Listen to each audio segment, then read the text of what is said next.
Hi, I'll be Frank. Flies on the coleslaw. Sending you good karma. Hi. Hi, Deborah Ann.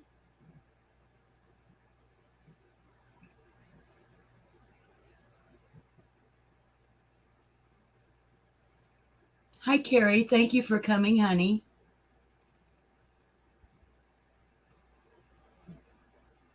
Hi, Carrie. Thank you for coming, honey. Echo, echo, echo, echo, echo, echo. Hi, True Crime and Insanity with KC. Carrie, honey, would you please drop a link for True Crime Insanity with KC when you get a minute? Hi, Lisa Lobet. Hi, Kim. Thank you for coming to Mod, honey. Carrie, don't tell Albie Frank good morning. He'll feel welcomed. Besides that, Carrie, it's not morning for Frank. It's afternoon. Hi, Stitchin' Bitchin' and True Crime. Carrie, if you've got a link for Stitchin' and Bitchin', would you please drop it? Or Kim, if you can. I've missed you guys.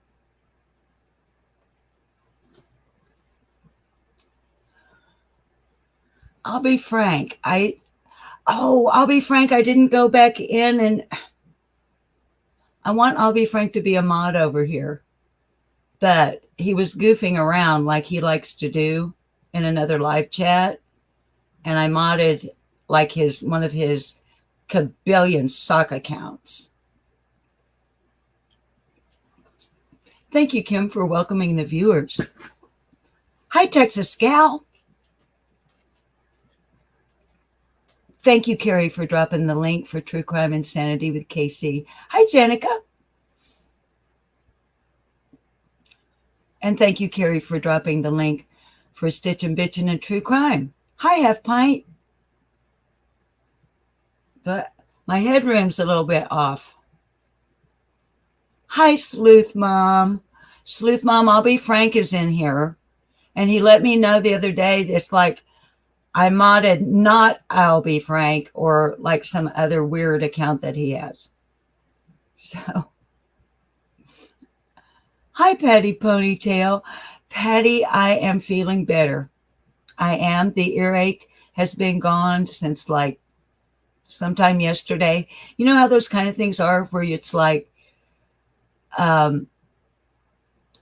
you just suddenly realize it's not hurting anymore. But thanks for asking. Yes, Knarf. Remember, my name is now Nanus to you, Knarf. And y'all in chat, hi, Piper.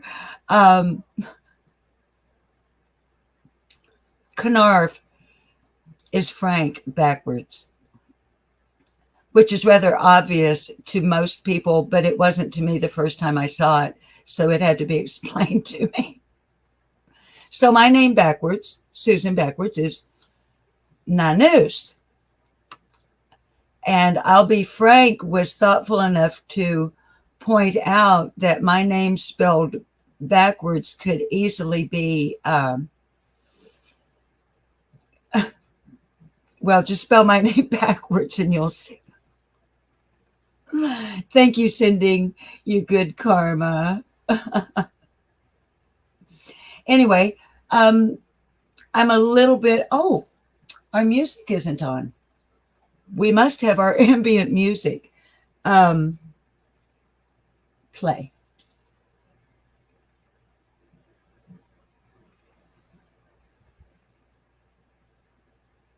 I said play. Well, maybe I have dead batteries in one of my gadgets, I'll be frank. Hang on, guys. I thought I was all set up. What is going on? I demand that you play.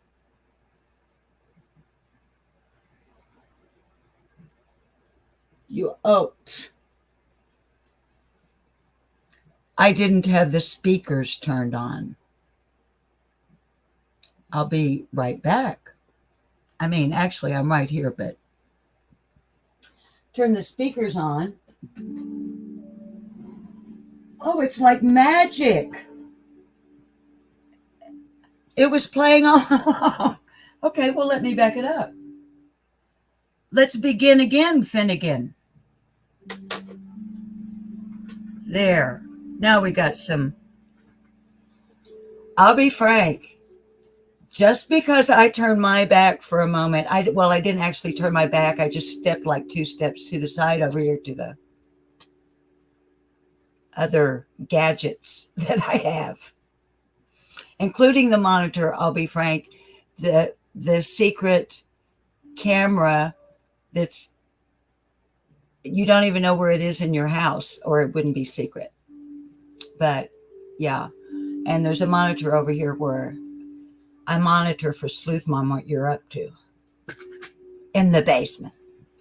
So, anybody, hi, Prissy Missy. Anybody, if you're new to Lip Lock No More, hi, welcome. I'm glad that you chose to come over today. We're going to talk about Brendan Blancett. He is a young man who has been missing from Jonesboro, Arkansas. And most people know that I live in Arkansas, in Heber Springs. And because I consider myself a missing persons advocate on YouTube, among a lot of other things, since the beginning of my channel, I have wanted to also focus on cases here in Arkansas. And Brandon has been missing since October of 2021. Grown man. I've got several tabs pulled up that we're going to look at. Hi, Fruit Loop Luty. Hi, Stacy Cooper. Hi, Moonlight View. I like to tell everybody hi. I hope I don't miss anybody. But I've got a couple of tabs pulled up. Actually, 1, 2, 3, 4 tabs pulled up, and I hope it doesn't bog my old computer down over here. Hi, Shorty Small. Thanks for coming. Hi, Stars and Stripes. I love you, Stars and Stripes. I love all of you. Hi, Tracy Wendover. Hi, Shay. Your mother-in-law is coming, and you're going to speed up the cleaning.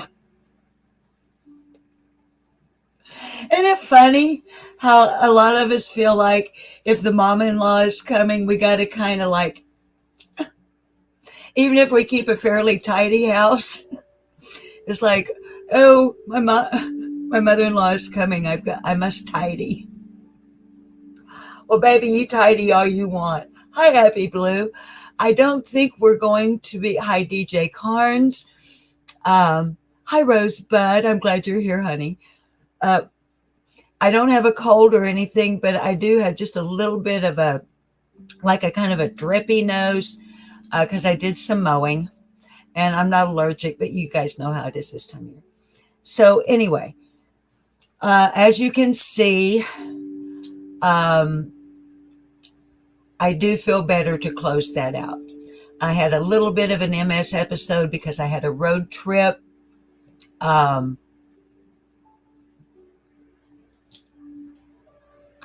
A week or so ago, and it was a kind of a long road trip, and that I'm not really going to share. I've already actually shared on our channel pieces of that trip, and you guys are smart enough, I think, to put 2 and 2 together in some cases. But back on topic, if you notice the title, it's Brandon Blancett, Still Missing Jonesboro, Arkansas, and a Blast from My Past. So, one of the tabs I have pulled up is Cedar Crest Studio, and we're going to look at some stuff at the end. Hi, Ashley, of today's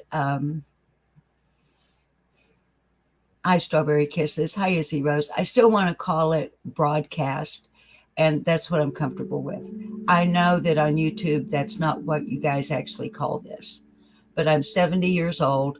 I come out of radio and television and newspaper.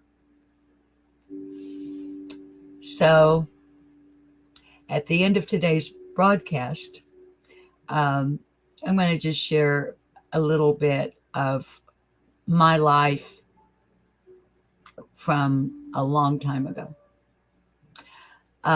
for fun. It'll be. I think you guys will find it fun. And one reason I like to do that, and often I actually end. If you're new, I don't really see any new names, but if you're new, we talk about some really heavy topics over here.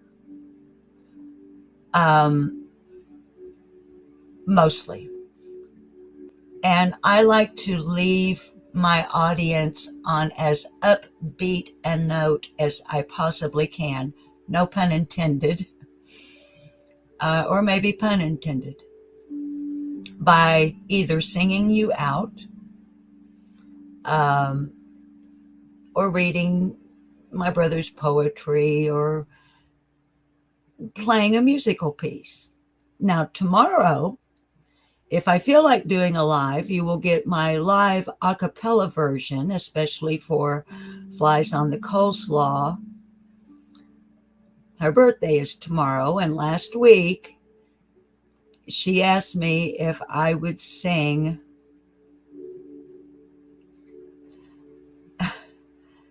Tuesday's Gone by Leonard Skinner. It's a Flies on the Coleslaw, honey. Hi, Logan's mom. I will probably shred it.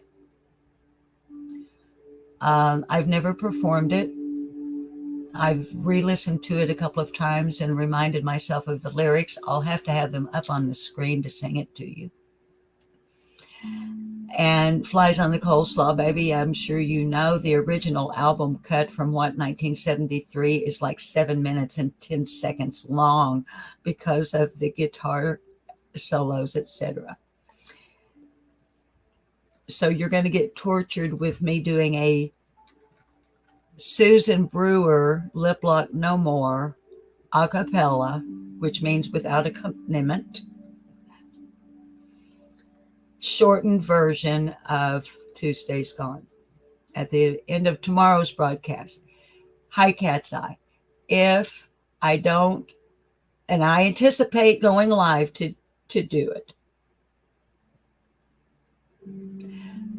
but if something happens that I don't, I will pre-record it somehow and upload it for Flies on the Coleslaw.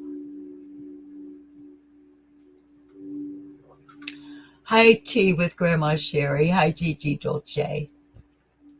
I hope I'm not missing anybody. Y'all know I'm really bad about either talking or reading your chat. Hi, Angel P. But I do like to at least look over and acknowledge that you're here and tell you that I'm glad that you are.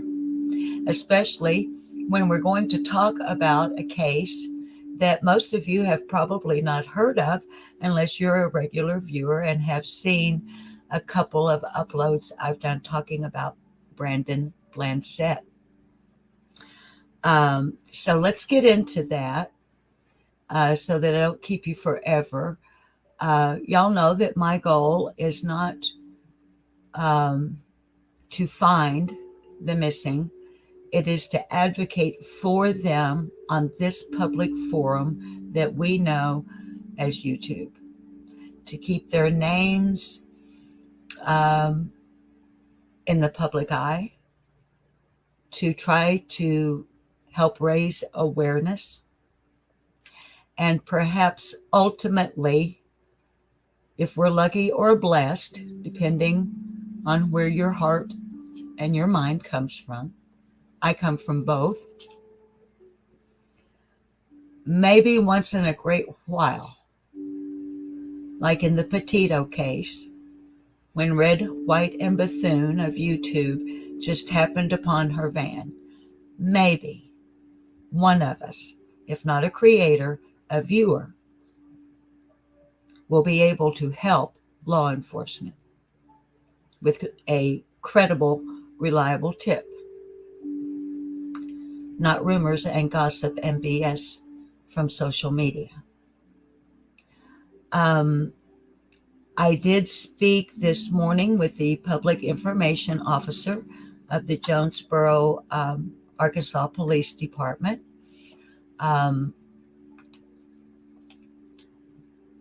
She and I will be speaking regularly, if not frequently, because she is a busy person as a public information officer, and deals mostly, of course, with mainstream media, and mostly here in Arkansas. But during the course of our telephone discussion this morning, sad to say, there are no current updates. So I'm going to share the Jonesboro Police Department Facebook page that has a very good timeline. Try not to get sad thinking about it. Y'all know that I get sad when I think about the missing. I want to show you the Google map of the area in Jonesboro that Brandon just walked away from, and read a very short article from KAIT Channel 8 News out of Jonesboro, which is the very latest insofar as mainstream media is concerned, and it's from April, where Brandon still has 2 friends who are searching for him. It is an ongoing investigation. There are mysterious and there are disheartening circumstances surrounding Brandon's disappearance.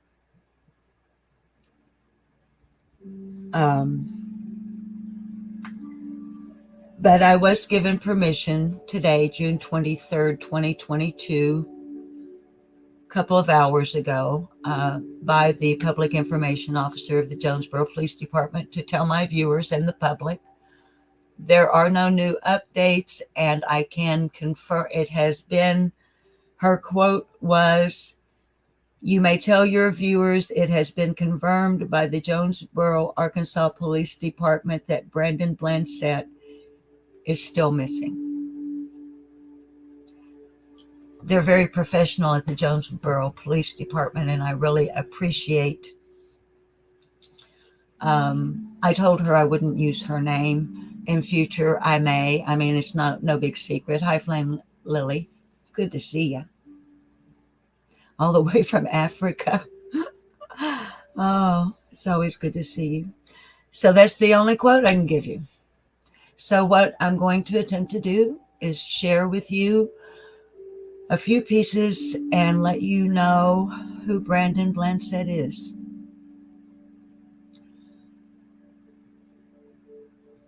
And sadly, perhaps, who he was in regards to his disappearance. Not a lot of personal information, okay? You can put his name in a Google search bar and you'll find many, fortunately, news articles. But I would really like to ask my viewers on this particular one if you would share Brandon's name, not necessarily this video, although that would be awesome. But if you would, if nothing else, go to the Jonesboro, Arkansas Police Department Facebook page, Brandon Blancett, and please share his missing poster with all of the pertinent information. Okay? There are people who love him. and he's not where he's supposed to be. So, all right, darlings, I'm not going to be looking at chat. Let me get a sip here. By the way, if you haven't seen the updates, the kittens are doing great.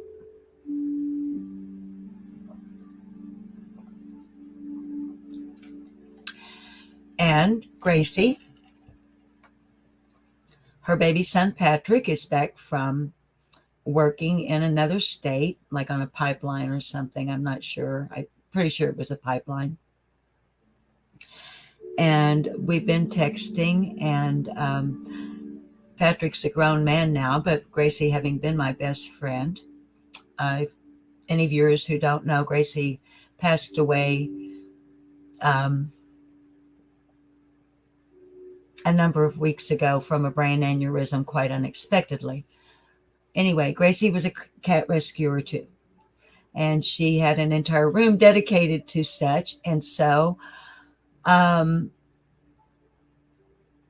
Patrick is gifting me all of the really big, like really nice wire cages where I can have the kittens out of the carrier they're in, because they're starting to walk, and that way they can be out on the carport in the shade with their fan and be in nice, it'll be nice. So he said he would bring them to me, and that shouldn't take too long because it's just 3 doors down the road. So, all right, let's get on with Brandon Blancett.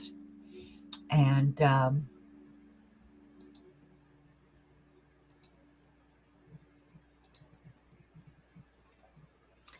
trying to think where I want to go first here.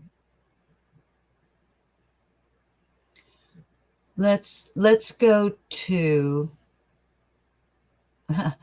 now we're going to have to go to Facebook, and what that means is that my messages, so anybody that is currently, before I click share, anyone who is currently communicating on a Facebook instant message that will pop up, it will pop up on this screen, darlings.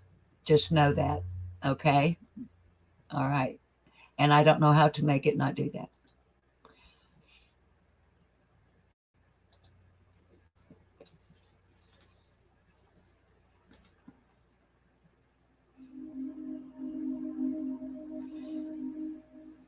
Now this, as you can see, Jonesboro Police Department, Facebook, December 28th, 2021.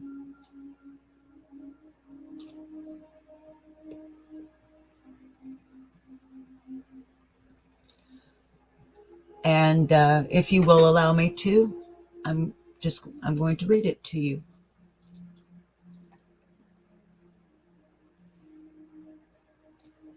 On October 10th, 2021,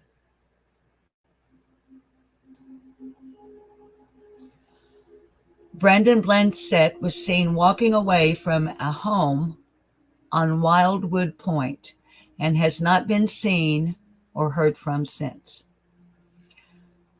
We, being the Jonesboro Police Department, of course, have outlined the highlights of the investigation below in an effort to remain transparent regarding the status of the case.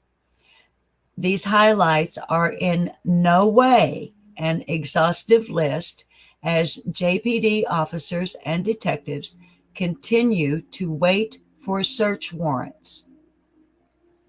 Now, sidebar, as Angel Talks Too Fast would say, to the best of my knowledge, and the PIO at the JPD did not confirm or deny if search warrants have been yet issued. Okay, let's continue. Detectives continue to wait for search warrants, phone pings, and other electronic information regarding the case. This information is being released in an attempt to possibly locate any leads or tips that could help locate Mr. Blancett. Our timeline will begin Sunday, October 10th, 2021. I'm going to highlight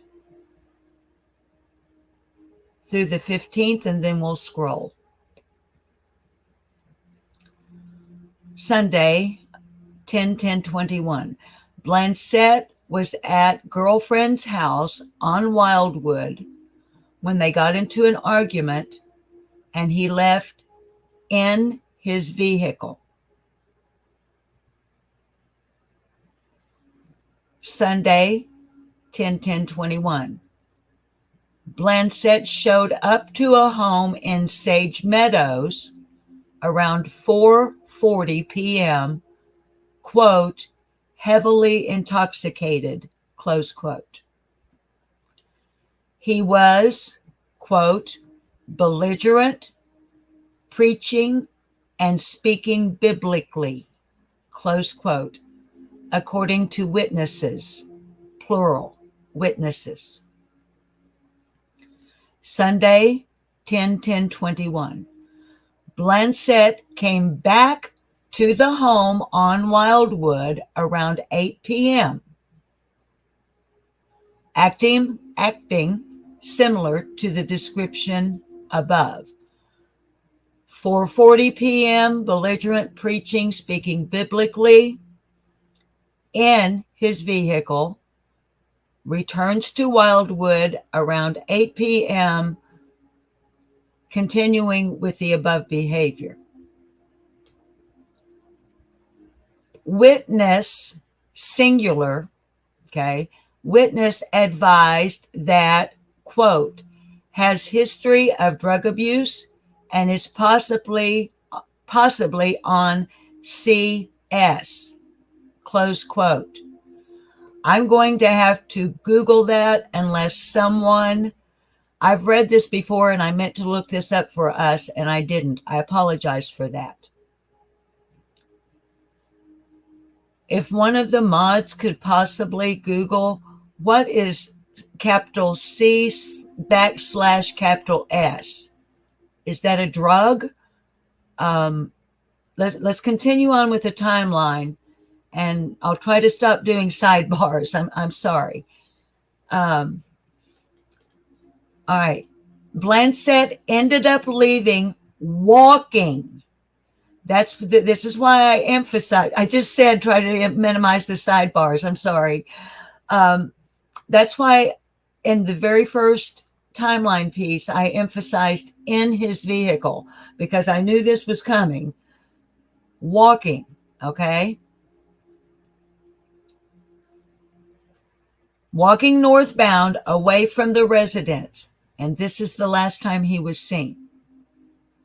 So we have a walk away from Wildwood. And that is the map I have pulled up with a pin over the house that Brandon walked away from. Not that it's going to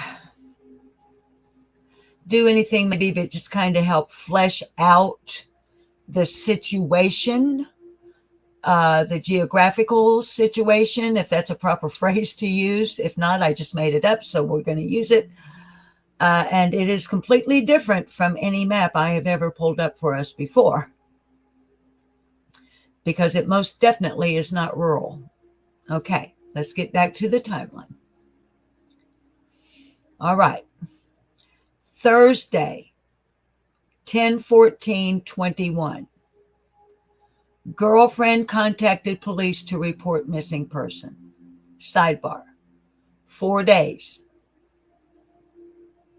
I'm not casting shade on the girlfriend. We're going to learn later in this timeline that she is fully cooperative with law enforcement. And at last report, truly wants Brandon found. However,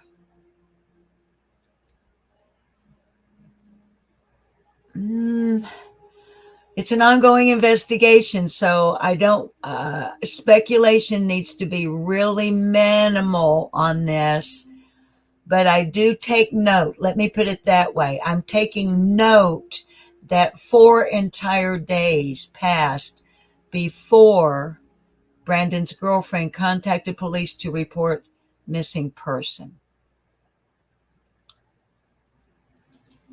I've got to write it down. Sorry for the noise. This old wooden desk is creaky, like my old bones. Okay, 10/10/21, walked away. Let's see, and another thing I'm thinking, sidebar, October in our hemisphere, he showed back up at Wildwood in the vehicle at 8 p.m.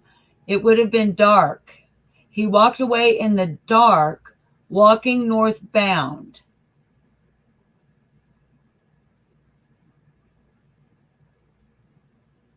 Okay.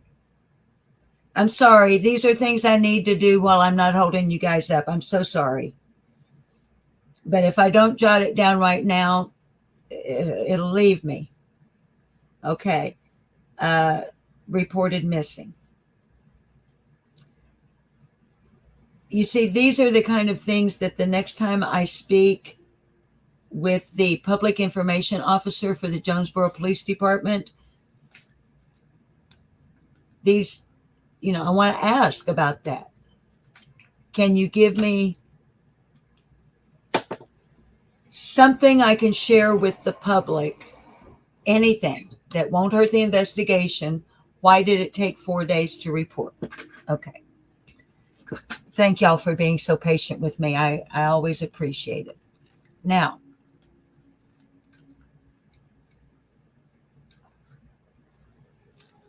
okay, now let's look here. What is this next sentence here? Back to Thursday, 10/14/21. Girlfriend contacted police to report missing person. Note that she had been going back and forth between PD and SO, of course, SO is Sheriff's Office, for last few days trying to get report filed.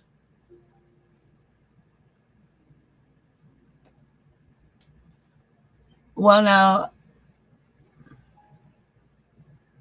that's interesting. Okay. Well, I'm glad I wasn't throwing shade on this young lady.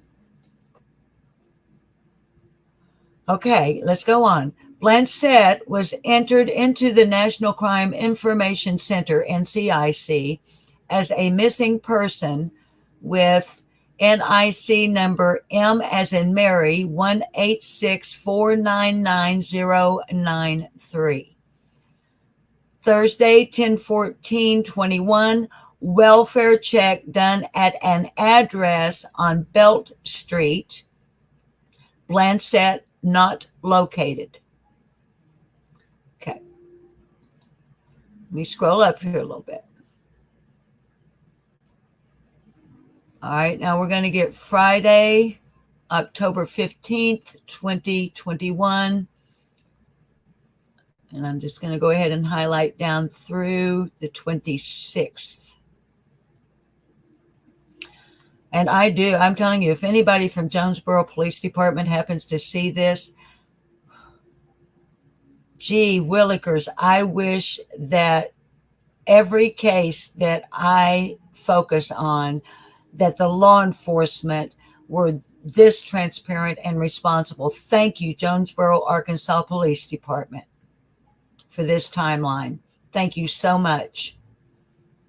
This would be nice to see from all of the law enforcement agencies, for those of us who consider ourselves to be missing persons advocates.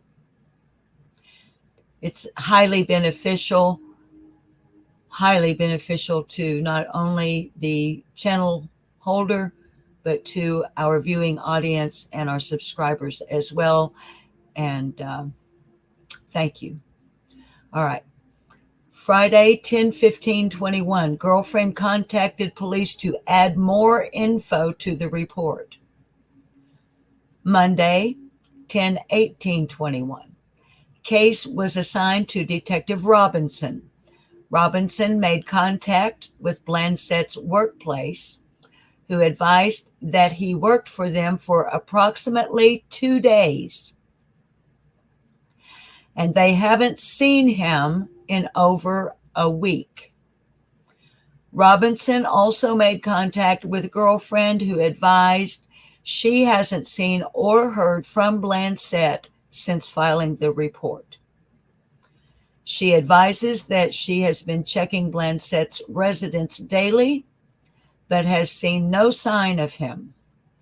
Also advised that Blancett does not have a cell phone, vehicle, or credit debit cards with him.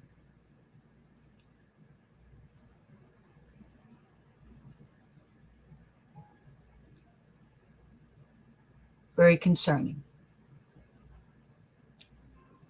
Wednesday, 10/20/21. Robinson, that's Detective Robinson, makes contact with girlfriend.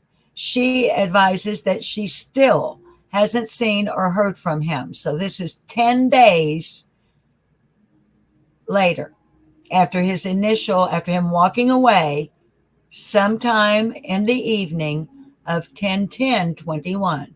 So 10 days later, his girlfriend still has not seen or heard from him.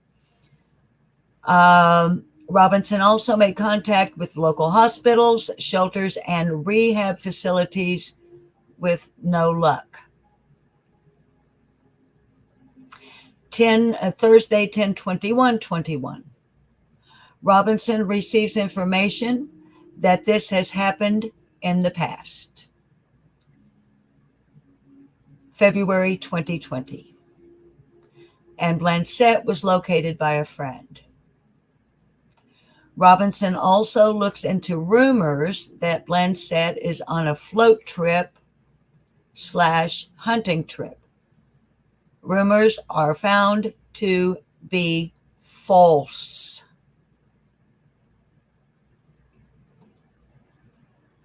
Darlings, credible, reliable tips and information, please, in every case we talk about.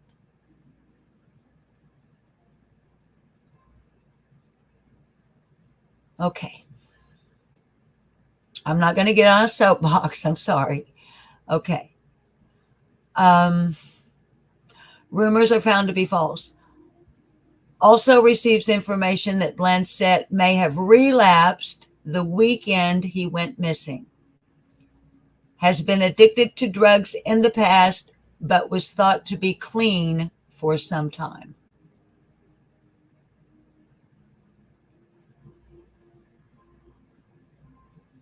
Thursday, 10/21/21.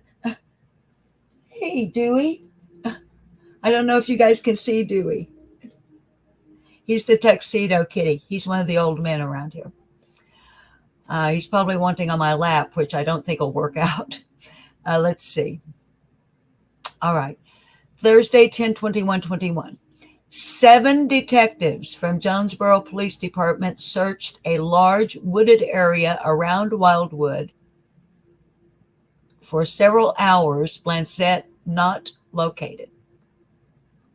I'm sorry, my soda's making me burp. Friday, 10/22/21. Attempts were made to gather Blancett's bank records. More information was received by Detective Robinson about Blancett's movements during the last day he was seen. Robinson also visited Blancett's home to do a search. No indications that he had been there recently. Tuesday, 10/26/21. More information came in regarding Blancett's habits and the locations of his pets.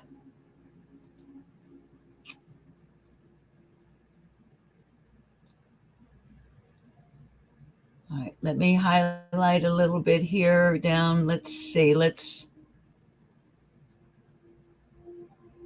go down through the end of November on this next highlight, because we're almost at the end of the timeline after this piece here. Let me glance down at your chat here on the phone. Hi, Jenny Penny. Hi, Royal Blue. Darlings, if anybody was able to look up, what was that? C/G? Is that what it, I should have written it down. Thank you, Carrie, for dropping the Facebook link for Brandon. Is that some kind of dope, y'all? If somebody looked it up for me and I missed it in chat, I'm sorry. Thank you, Kim, for dropping the links for the search group. Oh, CS, aka CNS. What? It was CS, not CG. Thank you, Carrie. Babies, hang on just a second. I scrolled back up on my phone here to look at what Carrie said. CS equals chew spit, also known as CNS, an eating disorder. Oh, I'm so glad. Carrie, thank you, honey, for that information. I definitely would not want the rumor to start, especially since this young man already has had a history of substance abuse issues. And darlings, if you would drop links for help for anybody that might have an issue with substance abuse, alcohol, and or drugs. And but yeah, okay. So Carrie said, okay, an eating disorder similar to bulimia, except the food is never swallowed. It's chewed and spit out as a means to taste the food but have no caloric intake. Wow. Hi, Violet. I've never heard of such. That's why, being an old lady that's been out of the drug culture for decades, thank heavens. Oh, I'm so glad thank you, Carrie. Okay. Hi, Crime Lines and Lies. Welcome, darling. Mods, hi, Shorty Small. I'm glad you're here, darling. Mods, if you would please drop a link for our friend Brooks at Crime Lines and Lies. She's been covering Dylan, as well as the cases that, she's been on Summer Moon, Utah Wells. Brooks has been since like June the 16th of 2021. And in my opinion, hers is the best daytime panel discussion on cases of the missing, period. So if you like that kind of thing, I recommend it highly. Go over, check her out if you like what she's doing. Give her a thumbs up, give her a sub if you really like it. Okay. All right. Now, and Brooks, thank you for being here, darling. I did catch your live this morning, but I was in and out. Let's see. All right. Friday, 10/29/21. More information came in regarding security cameras in the area, as well as a Facebook group that had been set up to search for Blancett. And that link has been shared here in the chat. Robinson made contact with Facebook group leaders and advised them of what information we, knowing the JPD, knew at that time. Friday, 10/29/21. Video analyst was asked to pull footage from all intersection cameras and sky cops in the area on the day of Blancett's disappearance in hopes of seeing Blancett walking on foot. 11/1/21.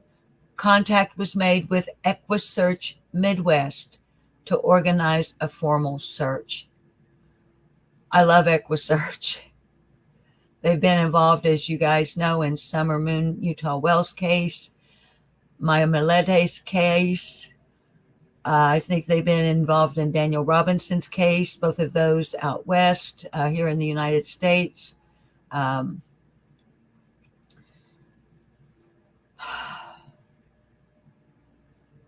Ziggy, my favorite late night Krama channel, on June 15th of this year, did a YouTube fundraiser for EquiSearch, and was, I can't remember the specific figure, but Ziggy and her viewers raised over $3,000 for EquiSearch in honor of Summer Moon Utah Wells. Okay, so Monday, 11/1/21, contact was made with EquiSearch Midwest to organize a formal search. Monday, 11/1/21, a silver alert was attempted to be created, but was denied by ASP, that's Arkansas State Police, due to the incident's circumstances. Monday, 11/1/21, Jonesboro Police Department received a tip that Blancett was at John 3:16 Ministries. Tip was found to be untrue. Thursday, 11/4/21, all intersection footage that was pulled was turned over to the Facebook group's leaders per FOIA request. And I know you guys all know that's Freedom of Information Act.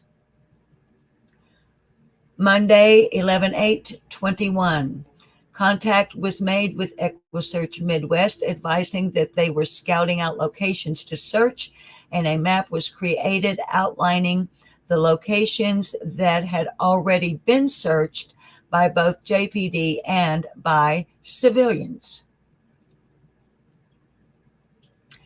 Monday, 11/8/21, tip came in that Blancett was possibly spotted in Bono. It's another town in Arkansas. Tuesday, there's a gnat in here. Tuesday, 11/9/21. This tip was followed up by Detective Robinson, who was unable to make a determination regarding the legitimacy of the tip. As you guys can see, this is beginning to make Lip Lock No More go, ah! It's another one where, all right, just in this timeline, in about a 6-week period, thus far we have 3 tips that don't pan out for whatever reasons. One was not factual. One was found to be untrue. One can't determine the legitimacy of the tip. And as our title said, Brandon Blancett is still missing. So let's go on. Y'all, he's a grown man, so it's affecting me emotionally on a different plane than the children that we cover on Lip Lock No More.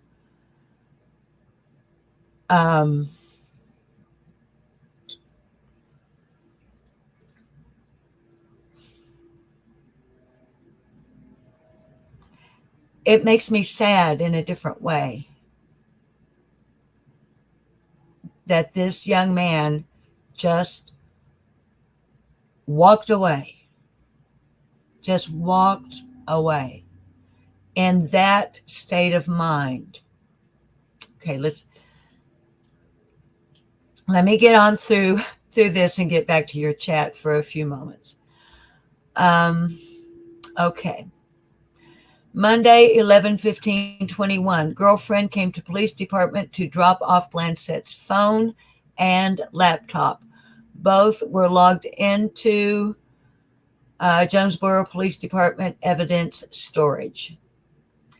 Friday, 11/26/21, Witness brought in a cell phone, wallet, medication,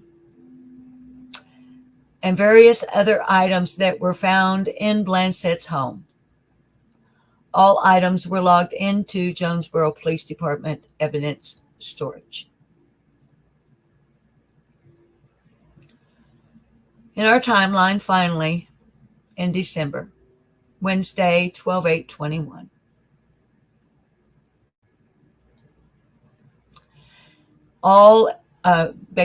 Wednesday, 12/8/21, all electronic devices were turned over to the Jonesboro Police Department High-Tech Crimes Unit for processing. Again, these highlights are in no way an exhaustive list, as Jonesboro Police Department officers and detectives continue to wait for search warrants, phone pings, and other electronic information regarding the case. This information is being released in an attempt to possibly locate any leads or tips that could help locate Mr. Blancett. If you have any information regarding Mr. Blancett or this case, please call Jonesboro Police Department at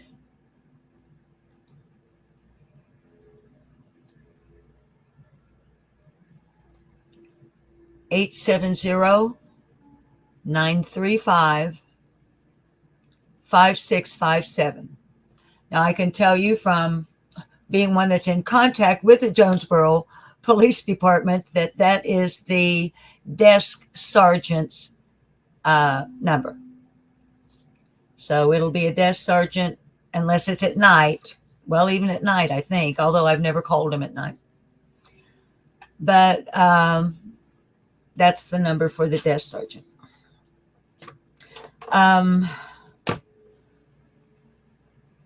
Or you can send them a message here on Facebook. Here is the missing persons poster, or I guess we call it a poster in this forum. I'm not sure. Can I make it bigger?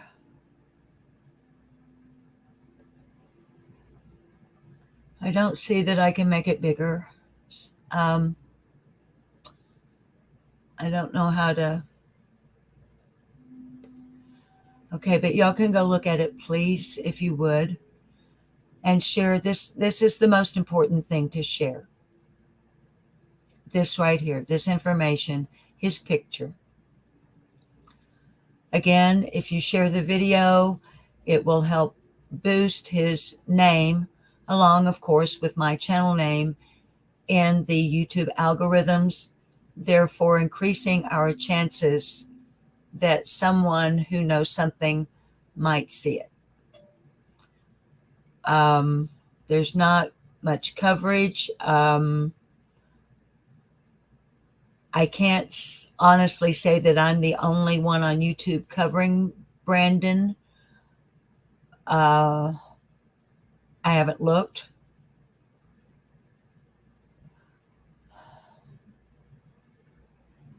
But because I don't know how to make it bigger, I will read it to you.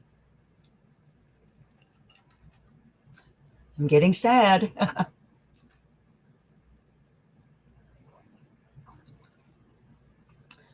I'm thinking of the state of mind he was in, y'all.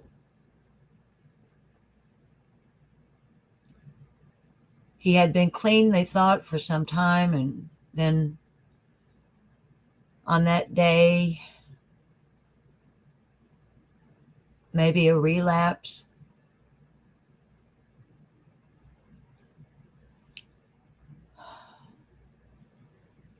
Preaching and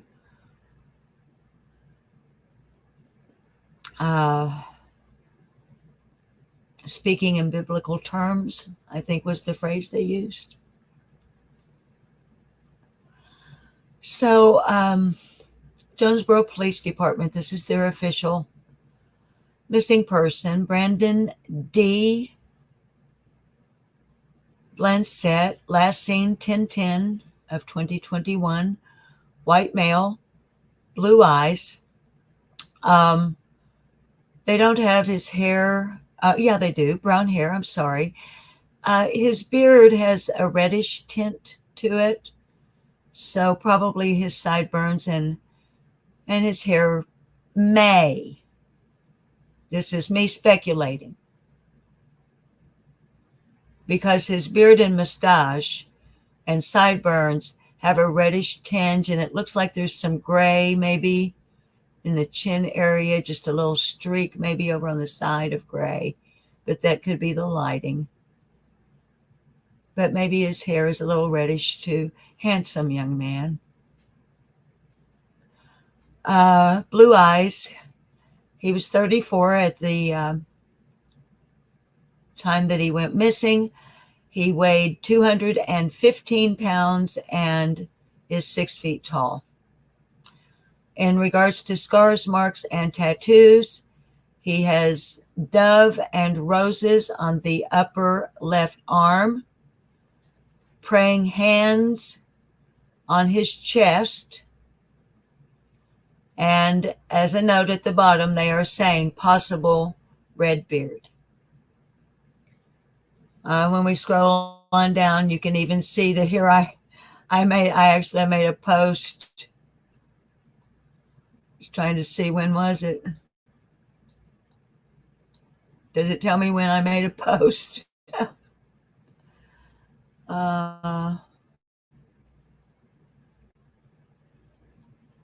Well, we don't need to get sidetracked by that.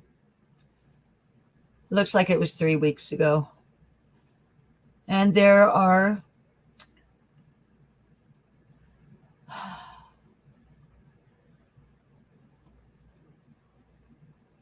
a number of comments here on the Facebook page.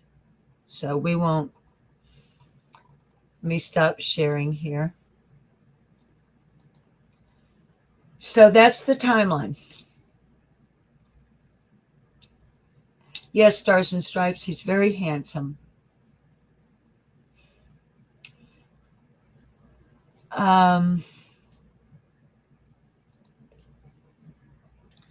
Oh, Flies on Coleslaw, thank you, honey, that you shared on Instagram. Tracy Wendover, he also could have ingested something and not known it. True, honey. But as y'all know, this morning, PIO officer at JPD said, Miss Susan, I can't, what you know is all I can tell you that you can tell your viewers. Now, she wasn't all like, you know, sounding, Prissy Missy, you've been listening to 10 things at once, honey. She wasn't being all like, oh, that's for me to know and you to find out. No, she didn't. It wasn't like that at all. They're very professional, and I find them to be transparent. But it has been October to November, December, January, February, March, April, May, June. It's been 8.5 months. And there's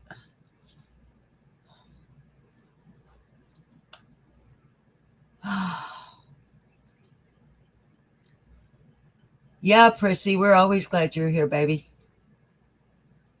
I know, Chief B. It just,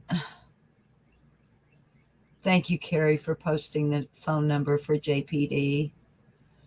Izzy Rose, hi, honey. Well, honey, as you saw in the timeline, this has happened before. Let's see, Kim, what are you saying? At Izzy Rose, he was heartbroken and wanted to get away. His family got worried about him. Glad he was. Oh, baby, you must be talking about someone else. I'm sorry. Oh, Ree, honey, all I'm doing, sweetheart, is it's somebody else's coverage. It's just me bringing it to y'all's attention. Mr. E, please like, share, and leave a swear.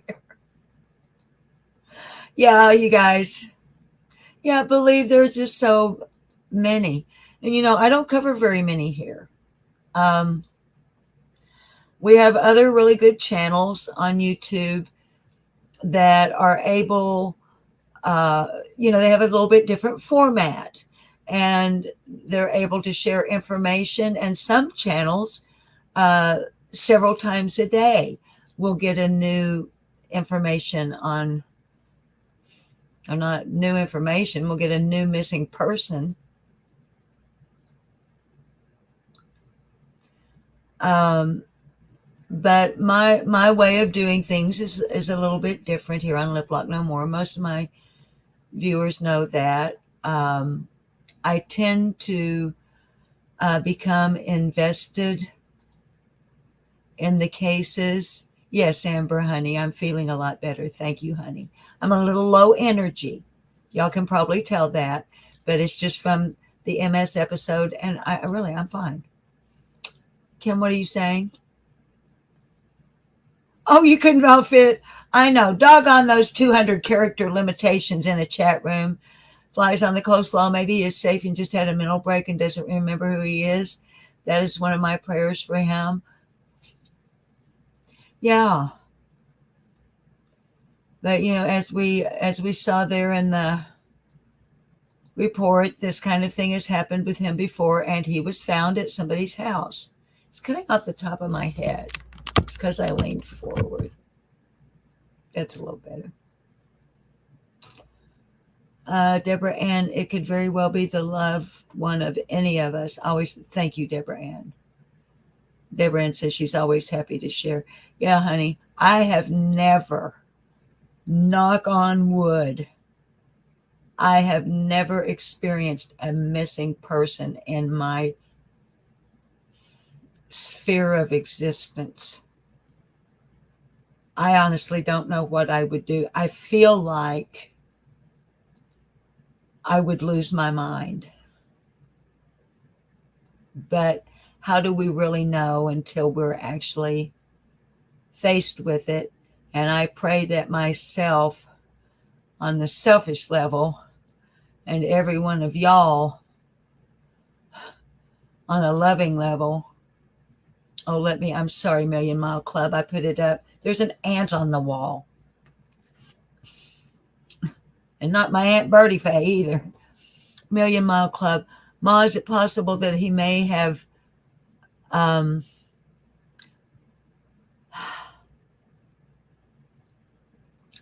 I thought about the Baker Act, and actually it's something I'm going to jot down back because it's another one of the little things. Y'all know how, and this kind of a segue from what I was just saying, I don't cover a whole lot of cases because I tend to get really invested in them, and I want to know things, little things, or what might be insignificant to other people, and likely completely insignificant to the case itself, but it makes the person more real. Does that make sense? But so the Baker Act is something that it would be good for us to look at here on Lip Lock No More. How some days, how I do the thing where we're not focused on a particular missing person, where I just want to educate myself and anybody that's interested in different stuff like CPS or foster parenting, or something about law enforcement, or something about the Department of Justice, or missing and exploited children overall, child sexual abuse, domestic violence, and stuff like that. Just little educational chats where we're all kind of learning together with things that I have pulled up. So, hi, Cindy, you beautiful lady. Right back at you. Amber, she is, isn't she? All of the mods here were chosen not only because they are wonderful human beings, they also, in one way or another, can relate to the issues that we speak on, more likely than not, perhaps in their personal sphere of experience. And they are all kind, compassionate, and thoughtful, and they all have hellacious senses of humor. All of them.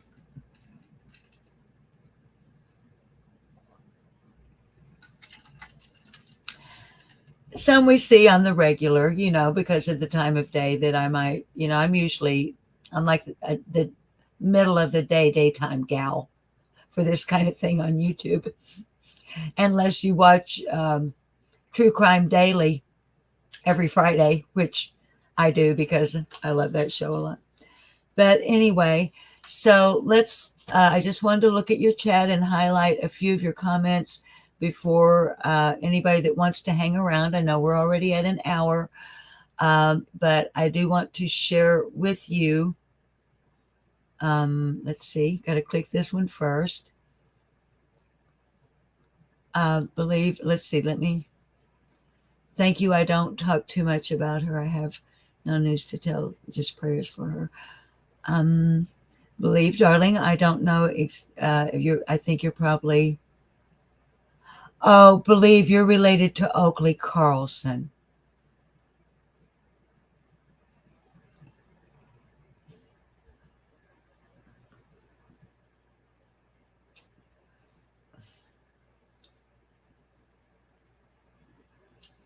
Mm. Thank you for joining us, Believe. I'm glad that you're here. Hi, Sarah Wood. We get trigger warnings for crying and cussing on this channel. If I'm upset about something to the point that I'm angry, I have many, M-I-N-I, not M-A-N-Y. I have many rants with sailor type cussing.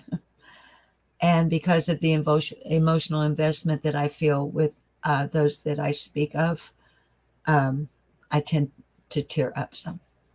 So we get, she's your great niece. Then we need to talk about her more over here. If you're kind enough to spend part of your day with us,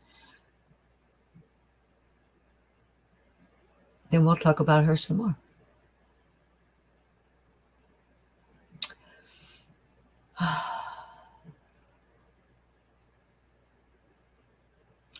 Gotcha. Okay. Now,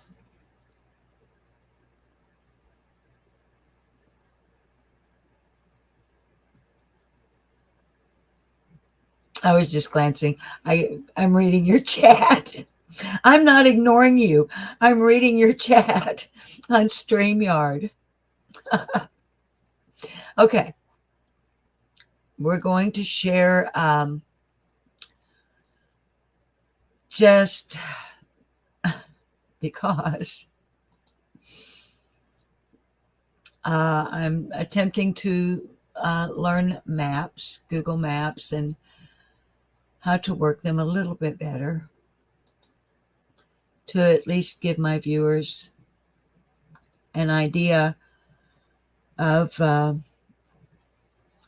what we're talking about when a person has gone missing. And as you can see, this does not look like the map for Summer Wells or for Angel Nicole Overstreet or Daniel Robinson. Doesn't look like the map. Well, it looks kind of like the map for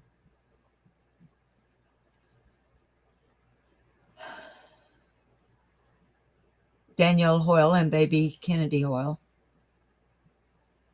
But that pin that you're seeing is on the house on Wildwood Point, which is the house that Brandon walked away from.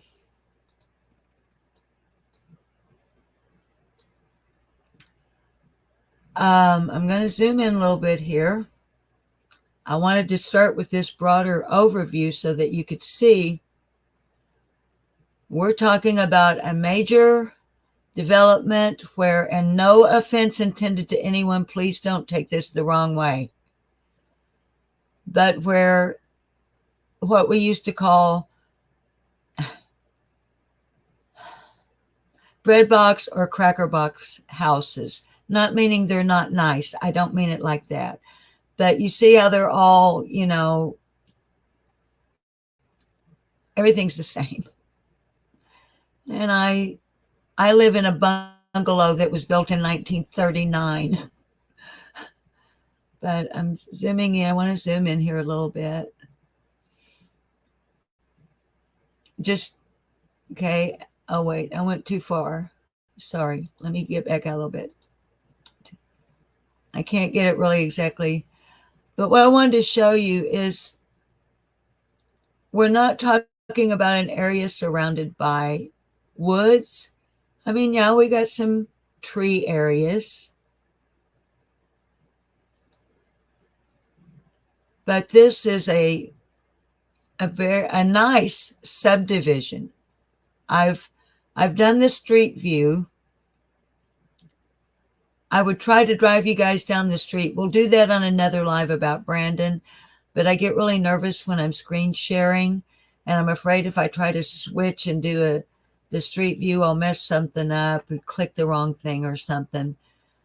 But Wildwood Point is basically an elongated, it's an L that connects with Wildwood Lane, which loops around to Wildwood Point. See, it just, Wildwood Lane takes you out of the subdivision. The house he went to, I've looked at that, Sage. I'm fixing to lose my second screen. So I'm going to stop screen sharing. Well, actually, I'm going to have to put it on charger because you guys, we have to have some fun at the end. So that's it for maps today. I just wanted y'all to see that this young man did not walk away from a house out in the middle of nowhere. He's in the middle of a freaking subdivision, but it's night. He's headed north. Brandon, where did you go?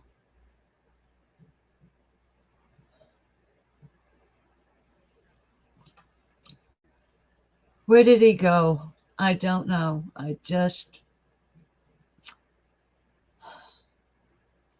Okay, I'm going to put my phone on charge because I have to be able to see your comments to know if you can hear what I'm going to play. But I have one short article, The Friends That Continue to Search, on Brandon, and then just the little fun thing, a blast from my past, and then I'll get off of here.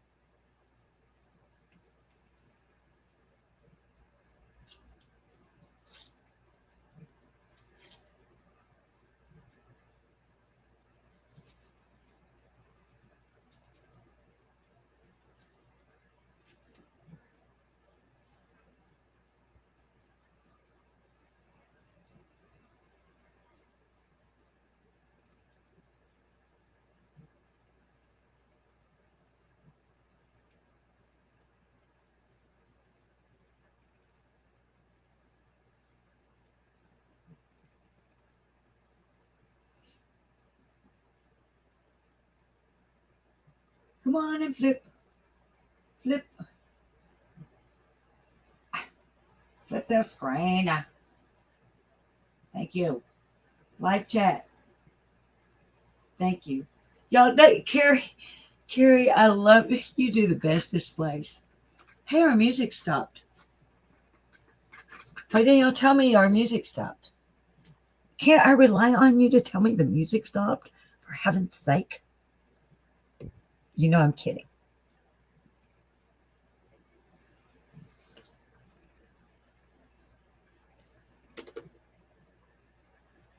see if I would limit my lives to the length of the CD.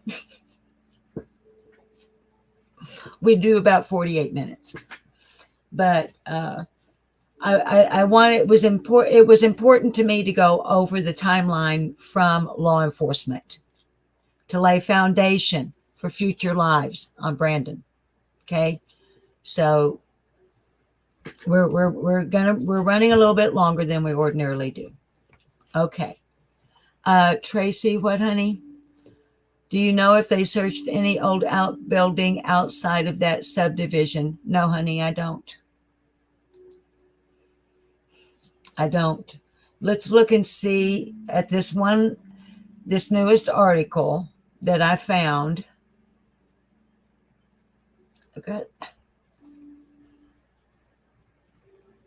I've got a wild hair. And I don't mean a rabbit. Makeup and hair. Okay.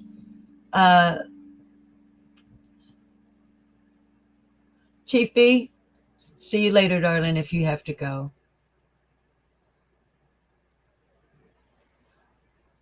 Just glancing at your chat before we go on with sharing. Okay.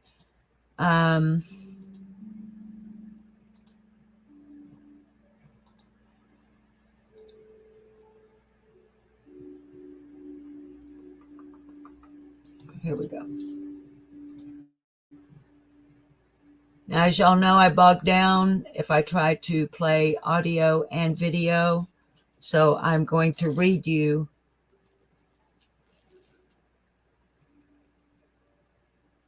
Okay. I'll have to do this to look at your chat and look at my second screen. This is full credit to KAIT, Channel 8 News, Jonesboro, Arkansas. Headline, Friends Continue Search for Missing Jonesboro Man. By Monet Stevens. Published April 9th, 2022 at 8:56 p.m. Central Daylight Time. Updated April 10th, 2022 at 8:06 a.m. Central Daylight Time. Dateline, Jonesboro, Arkansas, KAIT.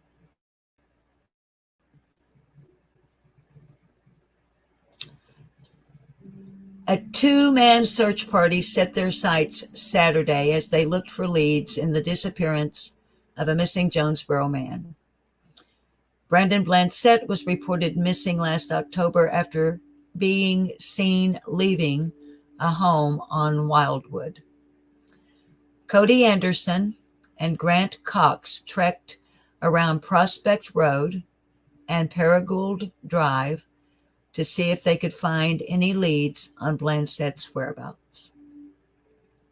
Quote, "We want to see Brandon come home," close quote, Cox said. Now, y'all, I'm not going to pull them up today, but I've seen pictures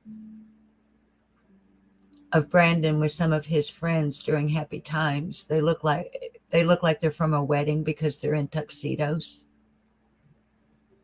As a matter of fact, I think I can't be sure if it's Grant or Cody in the pictures right off the top of my head. But in my research, of course, I've pulled up images. And he looks like such a happy young man with his friends. And as I told you in the beginning of the broadcast, there are people who love Brandon Blancett and want him found. They want him home.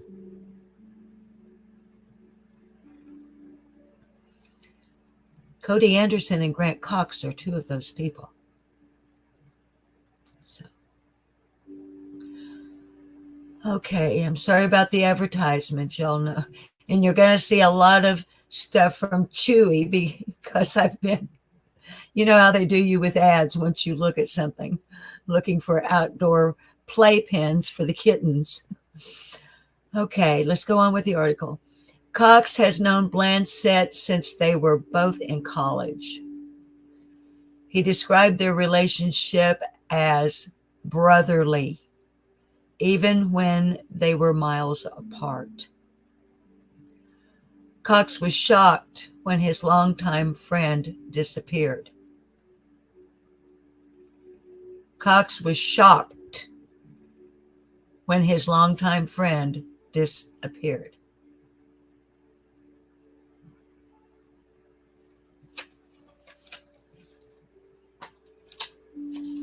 Gotta make a note. What is this young man's first name? Is it Grant? Grant Cox.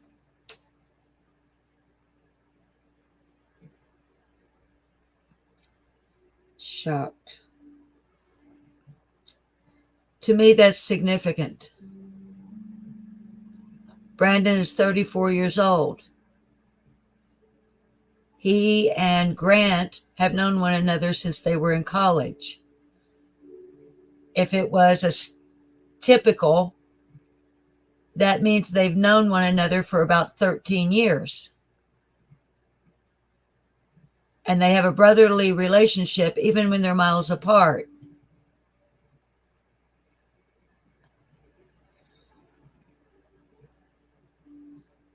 To me, that says speculation only.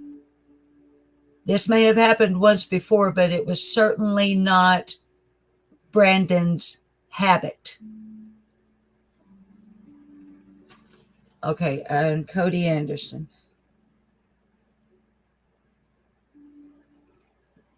All right. Sorry. All right, let's go.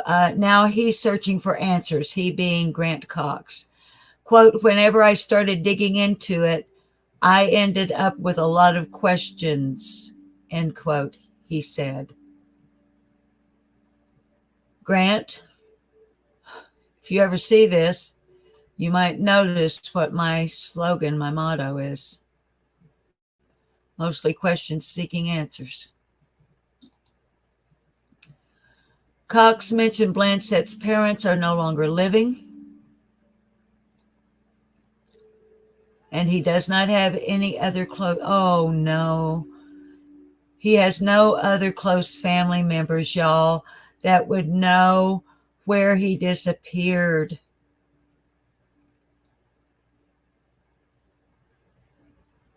Oh no.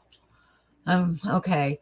Despite an unsuccessful search, Cox and Anderson remain determined to find their friend.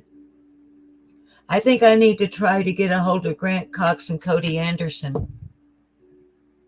I'm not sure how to do that without like invading their privacy. See how we can help them. Okay, quote, there's just so many details and there are so many directions we could possibly go, Cox said. Oh, my word. Okay, if you know any information about Blancett's disappearance, here again, call Jonesboro Police at 870-935-5657. And to close out here, we see, and this is this link has been dropped in our chat.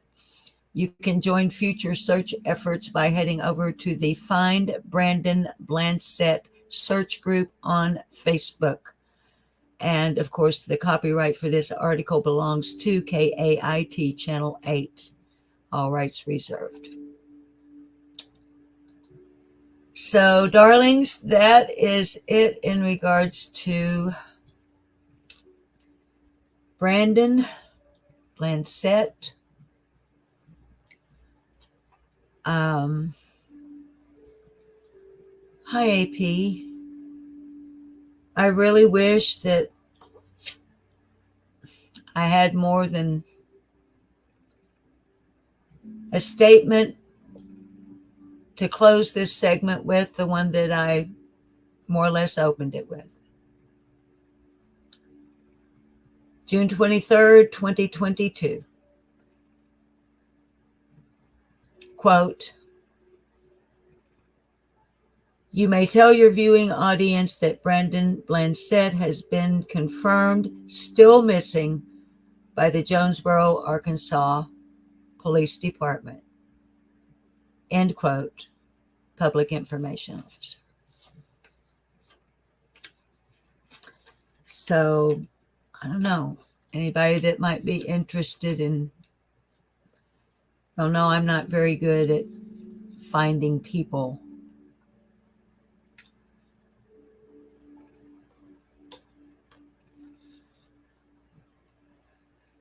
But if Grant Cox is shocked that his friend since college just walked away and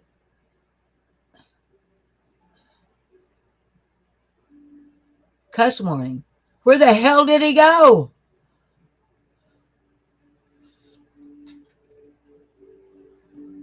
No truck, no wallet, no phone, no credit or debit cards, left his pets,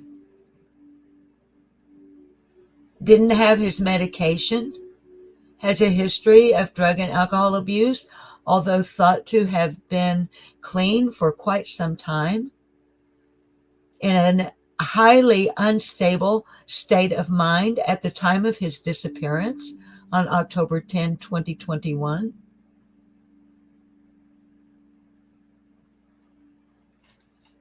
Y'all know me, I'm always glancing over at the endless post-it notes of lip locked no more.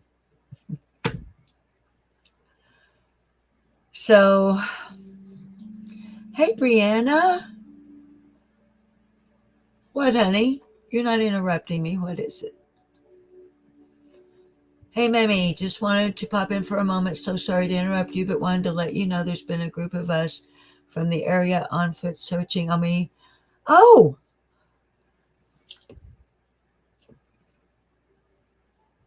Great! Well, you can interrupt me with that kind of information, Brianna, anytime you want to. Carrie, honey, or one of the mods, if you would have a link for Cracking Cases. Brianna is a moderator for Cracking Cases. If you drop it. October, baby.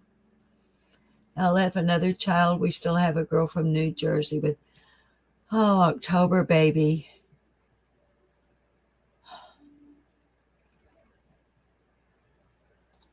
Wow.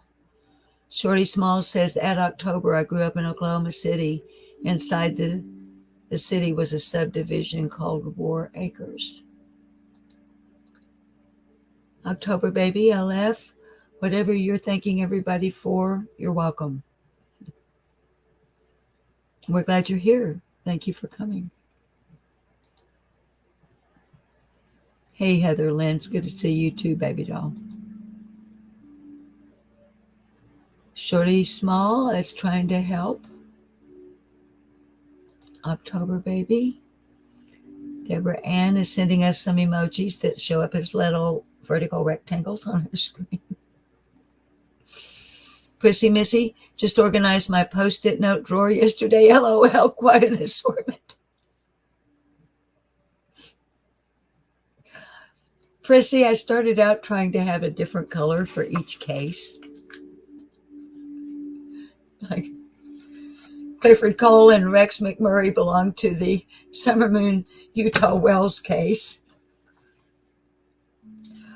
This is a reminder to sometime in the future to talk to you about the only person I ever personally knew when I was a kid that was murdered, Mrs. Ash, in the little town I lived in, and that it was a serial killer who murdered her. It was really pretty creepy because I was like, I think I was in the 7th grade.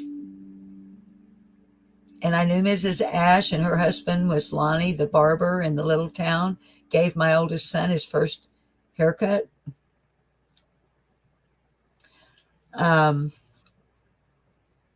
and it's pretty gruesome. So it may be one for evening or nighttime. I don't know. And the Magnus murders. But anyway, yellow is supposed to be for, or goldenrod is supposed to be for miscellaneous. Neon orange is for Brandon. I've got blue over there that is mostly Angel Nicole. And I couldn't find any other colors except white. And that's, but anyway. So like you, Prissy Missy, I've got loads of them. It's the old nurse in you, honey.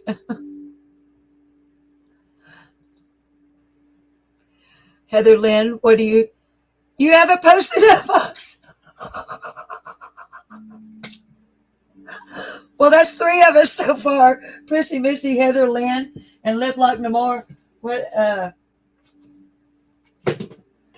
here's one. I almost knocked my computer. Here's one. I got to find me some more green ones. I need more green. Green's one of my favorite colors. And yes, you can have more than one favorite. I don't care what anybody tells you. But I got to go to the Dollar Tree to get the blue and the green. And I'm too lazy to drive 7 minutes to Dollar Tree when I can drive 3 minutes to Dollar General. I can walk to Dollar General in less than 10 minutes, probably. Oh, Lordy. Dre, Shorty, what is it that, Dre, what's going on, honey? Oh, Dre. Dre saying, hi, everyone. Honey, don't be, you're not late. You're right on time. You had 2 appointments and your uncle passed away yesterday morning at 2:30 a.m. I am so sorry.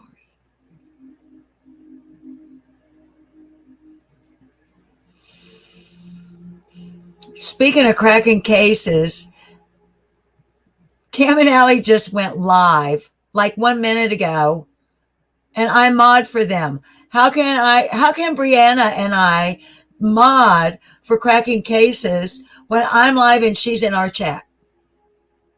Huh? Well, all I can say, Cam and Allie, nah. I hope you find some mods. I'll be there in a few minutes. Actually, I'm going to end the live after something light. And then we're going to... Actually, it's heavy, but it's light. And then I'm going to go smoke a cigarette. And then I guess I'll go moderate for cracking cases. Hi, Sarah Wood. Yeah, I love... Girl...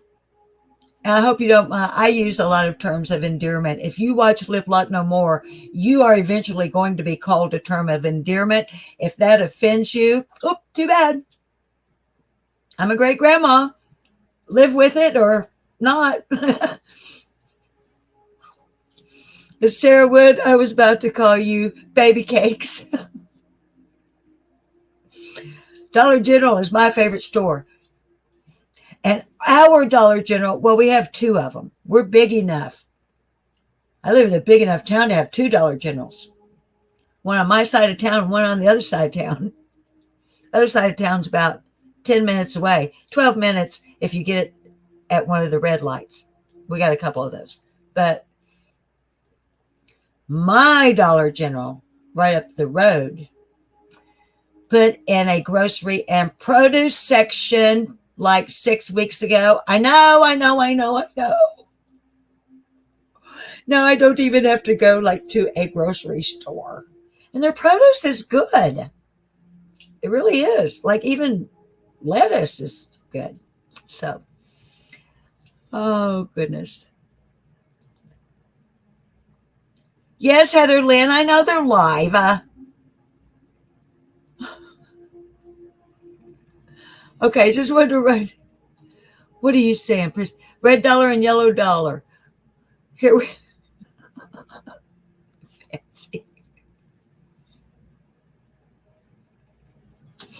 LOL, busy, busy lip lock. Yes, honey. One of the things that in my old age that I find that helps is not only keeping the mind active, or not only keeping the body active, but keeping the mind active and keeping the heart active.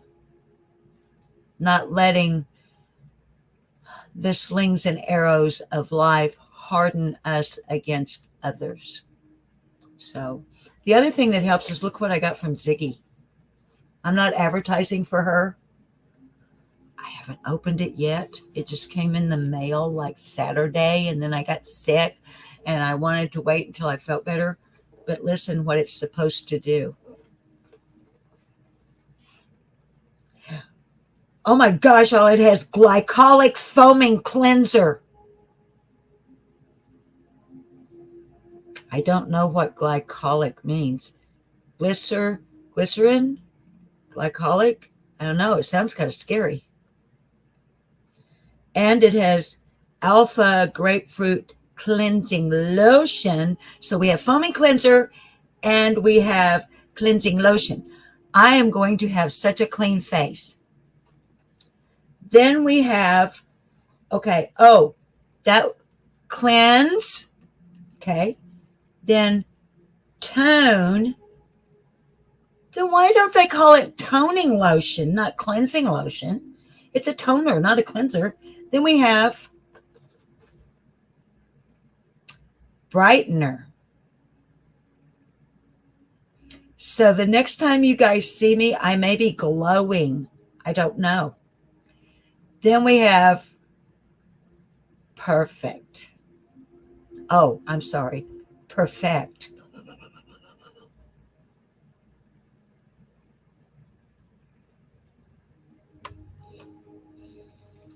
Not to mention, we have a bonus of what is it? What is it? Ooh, it's glycolic something else. Glycolic skin renewal complex. Ooh, this perfect. It's a whitening mask. What's a whitening mask? I'm just now getting my tan. So anyway, I'm going to use this evening. Perhaps I should record myself using the system, and as soon as I'm finished with it, I will look like I am 28 or something like that. I looked pretty good when I was 28. So, all right.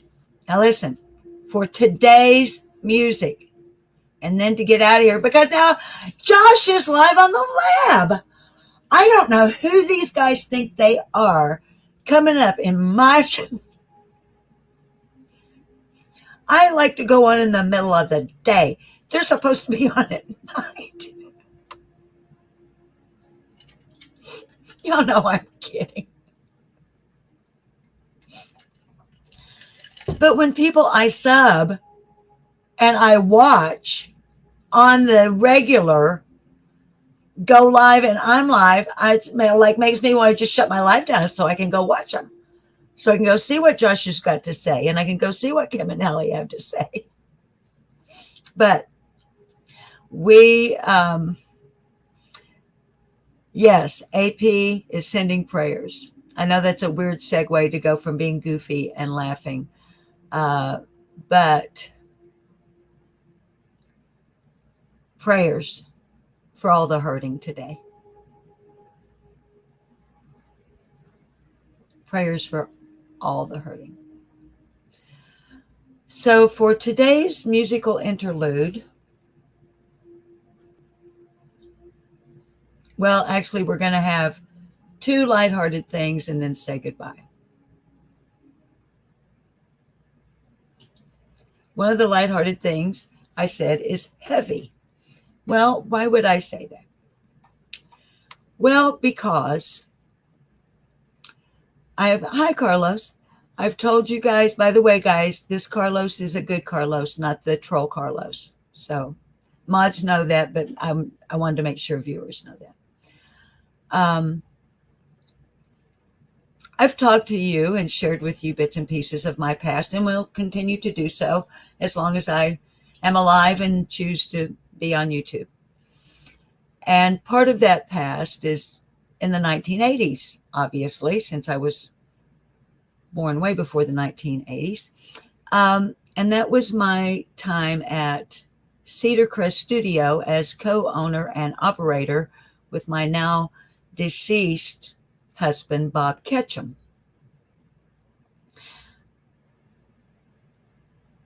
What I'm going to show you was shot on 3/4-inch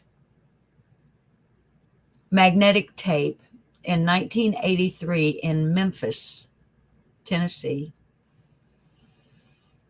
At our studio, we did pre-production on several albums for a heavy metal band. That's where the heavy comes in, play on words. A heavy metal band called Krokus, Krokus. And as a matter of fact, got a gold record and a platinum for our pre-production work on 2 of their albums. We actually worked on 4 of them, pre-production, but so a number of their songs were actually written in my presence. Some of them were written with Mark Storace's head laying in my lap. He's the lead singer. So anyway, back in 1983, before social media and before digital, back in the old analog age, back in the old days when I was young, we had major involvement with this heavy metal band from Switzerland because their manager, Butch Stone, who is from Black Oak, Arkansas, or Roundtree, over near Memphis, and was the manager of the band Black Oak, Arkansas, and the manager of Krokus, and the manager of Ruby Star and Grey Ghost, used our studio for pre-production for the bands that he managed that were in the big time, because we were local to where he lived, and he could just fly the band in and put them in housing. And then we would sleep all day and work all night in the recording studio. Well, in 1983, what I'm going to play, the audio is not going to be that great. The video is kind of funky because it's 1983, but it is footage shot by myself as well as my deceased husband, Bob Ketchum, at a major concert for which Krokus was the opening act. So it's personal footage that we shot because we had all area access. We could even be on stage if we wanted to. And I just thought I would share some of it with you from Cedar Crest Studios YouTube page. If you go to Cedar Crest Studio, just so you know, as a sidebar, you won't see an awful lot of me on there. Here's why. In July of 1997, my husband, Bob Ketchum, and I got a divorce because his girlfriend, that I didn't know about, got pregnant. And life went on. There are tons and tons, hordes of footage of me that will never see the public eye, at least on Cedar Crest Studios YouTube channel, because 1997 was pre-YouTube. And Bob's girlfriend that got pregnant her name is Jane. She wasn't particularly fond of the idea that not only was Bob still in love with me and sorry that things had gone wrong for us, but she certainly did not like the idea of him putting me on his YouTube, especially since I had owned same studio with him for, I don't know, nigh on 16 years. Life goes on. Nonetheless, there's a couple of things on Cedar Crest Studio YouTube page that either I shot or I did the copywriting, the storyboarding, and was the director and producer of.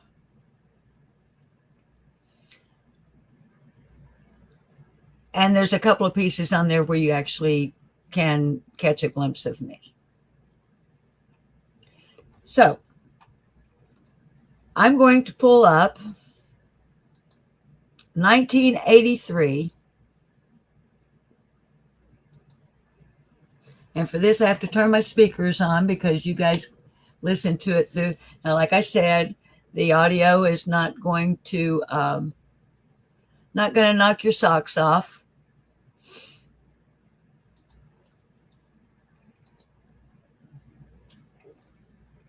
Wow. The reason I say wow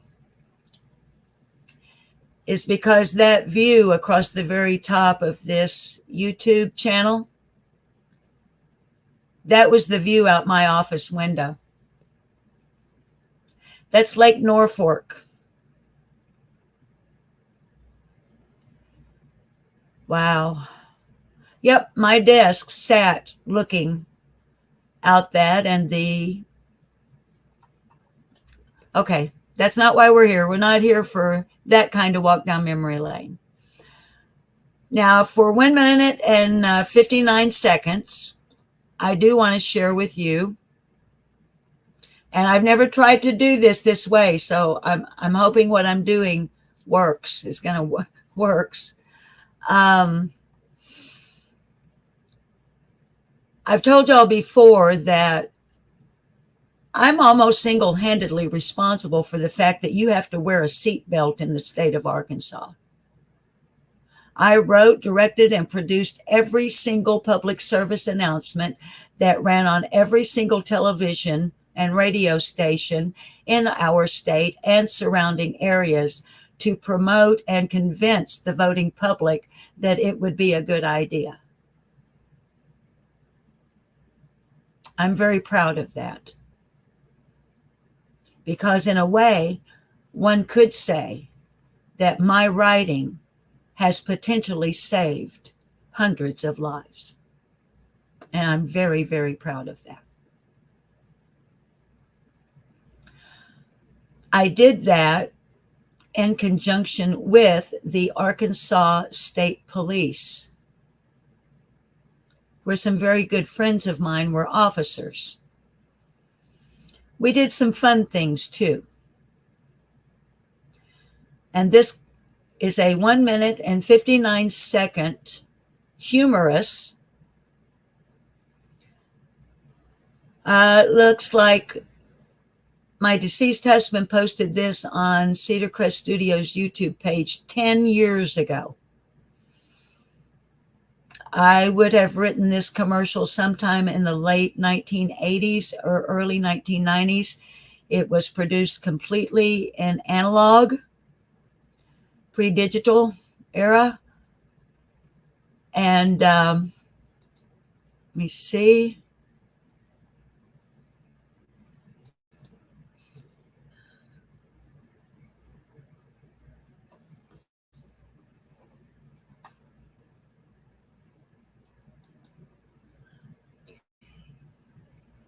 Hang on.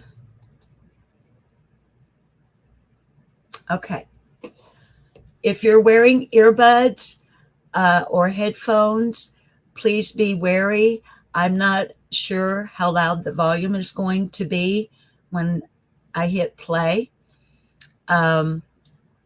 But this here, you'll see that Bob Ketchum says, I produced public service announcements. That's because Jane didn't like for me to be included in anything. Rest in peace, Bob Ketchum. I wrote this public service announcement. He was the cameraman and the editor. And we'll look at some others on another day. But let's see. First, I need to make sure you've got audio.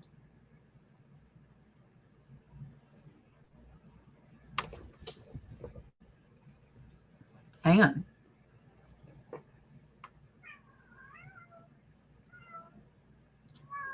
There's no audio yet. Hang on. Make it.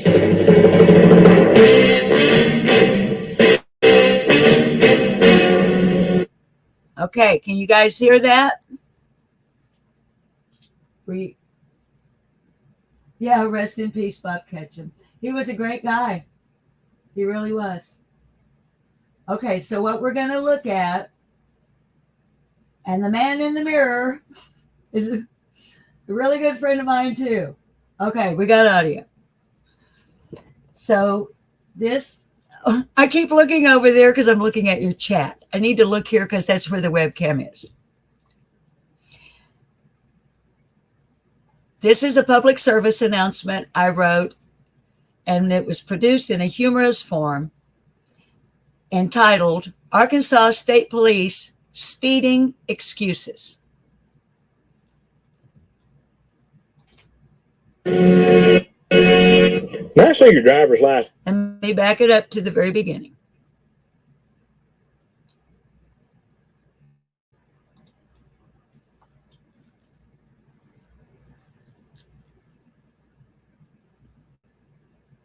There's no audio yet. Hang on. Oh, December 8th, 1990.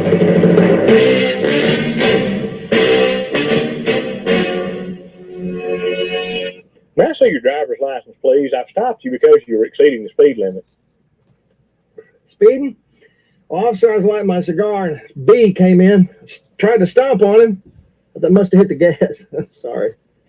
Speeding? Yeah, this little car doesn't weigh anything, and maybe it's the wind or something. Have you noticed how windy it is? I'm hardly pushing on the gas at all. I think it's pushing me past the speed limit probably or something. You think so? 78 miles per hour? I thought that was the speed limit. See, there's a speed limit sign right there. Well, that's not a speed limit sign. That's a highway sign. You're driving on Highway 78. Oh, really? 70 miles an hour. I didn't even think I'd been gone an hour. Speeding? Well, I think it's magnetic. That's what I think it is. It's pulling me along or something. A lot of metal in this truck, son. Magnetic's what I think it is. Pulling me north. Speeding? Well, officer, do you think my speedometer might be off? This is the third ticket I've had today. Sure, we've got a lot of excuses, but we've just got one life. Let's not waste it.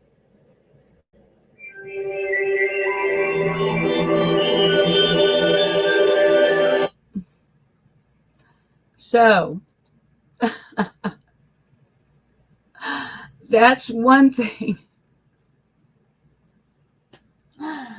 That's what, okay. So you guys, magnetic. And y'all, the man that's in the black, okay, the guy smoking the cigar is Bob Ketchum, my husband. The guy talking about it being magnetic. And let's see, how do I get back to the homepage on this? Does this take me? I don't want to go to my home. I want to go to his home. Because I got to get to Crocus. Oh, wait, here. I think I almost clicked on it. Here we go. Ah, see how nervous I get? I almost clicked on the wrong thing. So, all right. The guy that's being pulled along magnetically and the one that, oh, it's the wind, you know, and maybe it's pushing me along. He was our best friend and one of our cameramen, and just a really swell guy who was hilarious all the time. And the guy in the black truck where it's raining, and he says, what did he say, 70 miles an hour, hadn't even been gone an hour? His name is Bill Dees, and he wrote the song Pretty Woman, made famous by Roy Orbison. He had retired to our area, and because he was a professional retired musician, we became very good friends with him at the studio. And he was like, sure, I'll be in your commercial. And he was a really funny guy too. So, all right. Our musical interlude today is, I may skip over some stuff because it's 10 minutes and 49 seconds long, and that's pretty long actually. But this is what I was talking about a while ago when we had the all area access, Crocus Live in Memphis, 1983. And this is what I used to do for fun.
Check out the studs on his arm.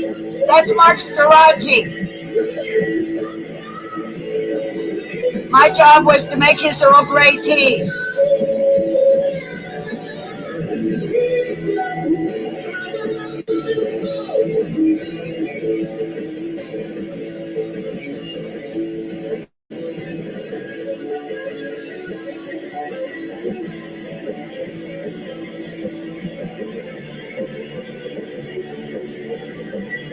Yeah, Tracy, big air band, 1983. Fernando!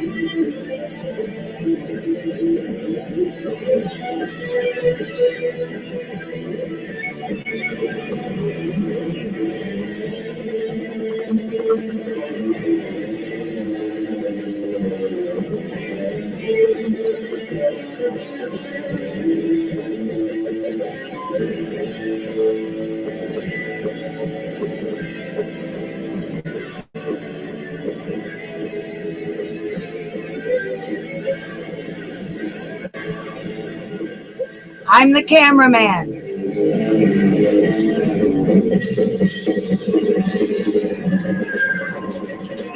Steve Pace.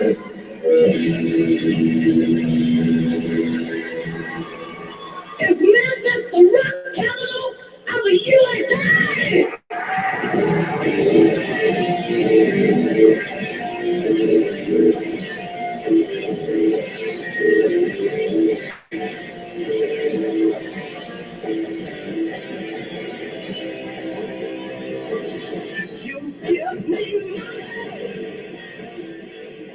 Now, like I said, I'm going to skip over. I'm not going to bore you guys with this whole thing.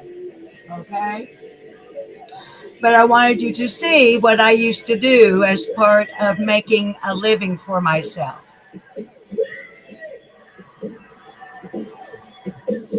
This is my angle right here.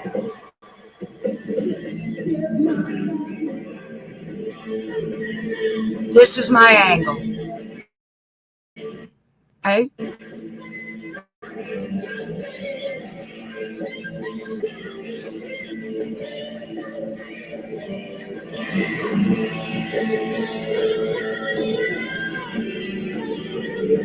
Okay, I'm going to move forward a little bit.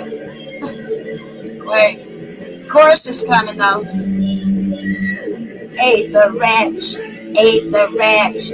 Don't you know our life is a bench? Ate the ranch, ate the ranch. Don't you know? And enter the ditch. Yes, darlings, this is what I used to do for fun. And money. That's Fernando.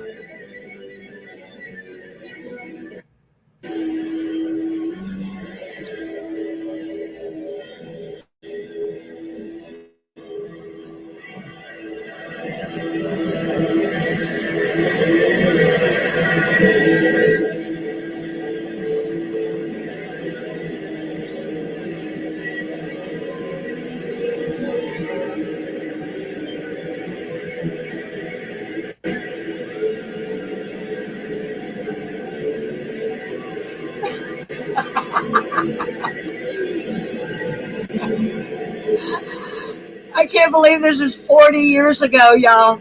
This is almost 40 freaking years ago. Fernando, be good.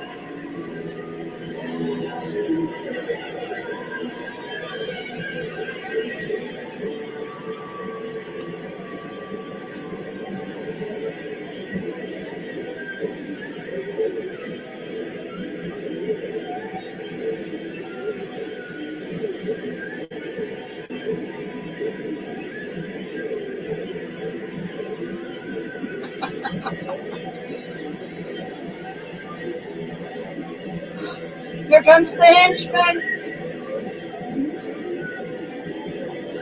Don't worry, folks. It's not real. It's plastic. No guitars were actually harmed in the making of this video. That's not true. Actually, one guitar was harmed, but it was a stunt guitar, so it's okay.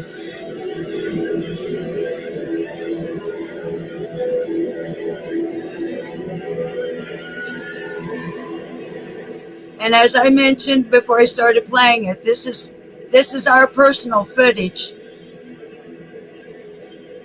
It wasn't shot for MTV. It wasn't shot for VH1. It was shot for Cedar Crest Studio, Crocus, and Butch Stone. Don't tell me I haven't had an exciting life.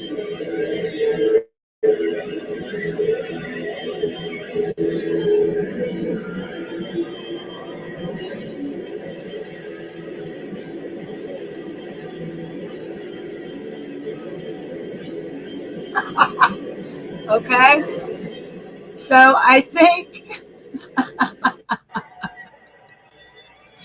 we'll skip up here, and that's my friend's Crocus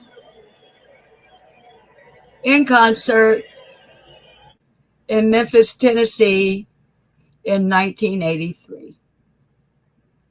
So, yeah, I've been a few places and done a few things, earned every one of these wrinkles.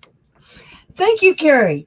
By the way, let's see, it was, well, and you can see on the album liner notes, Cedar Crest Studio gets credit. And on, let's see, let me think. I think it's on the Blitz album that Bob actually, they flew him to Florida for post-production. Bob was a drummer and percussionist.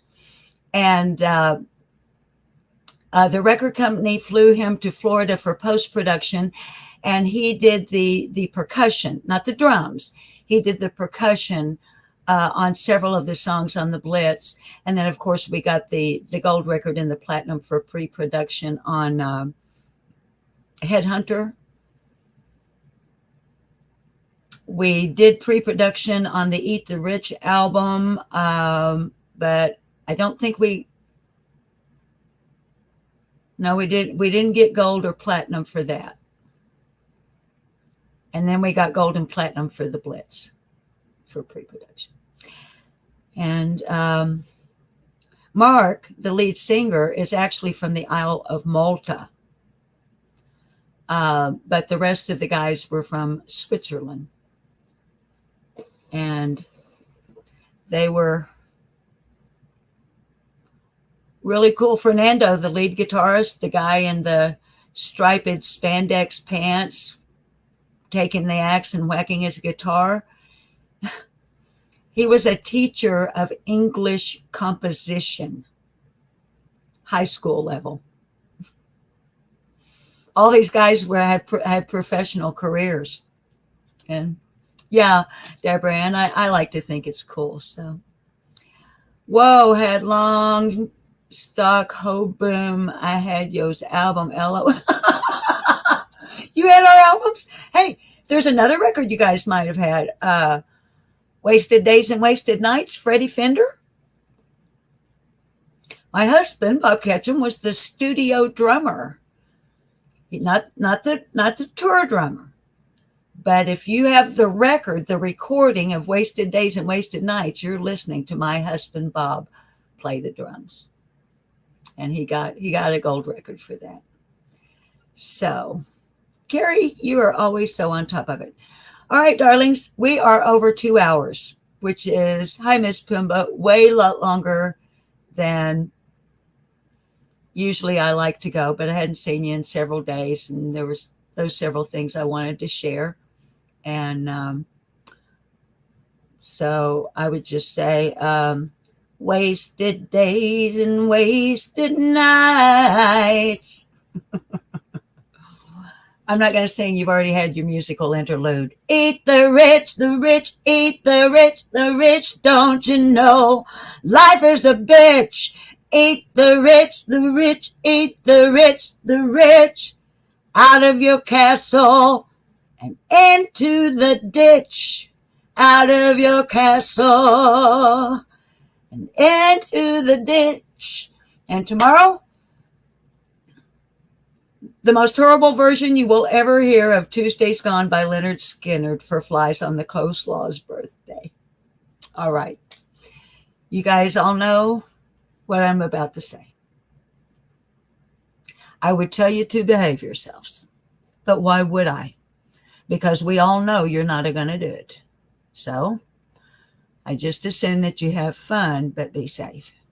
And don't you ever forget for one single moment of your life, not one single moment, that I love every one of you, no matter what.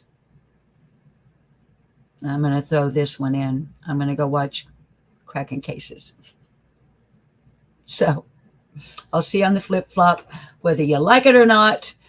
That is, if you choose to tune in, like, share, subscribe, and in broadcast. I said in the broadcast.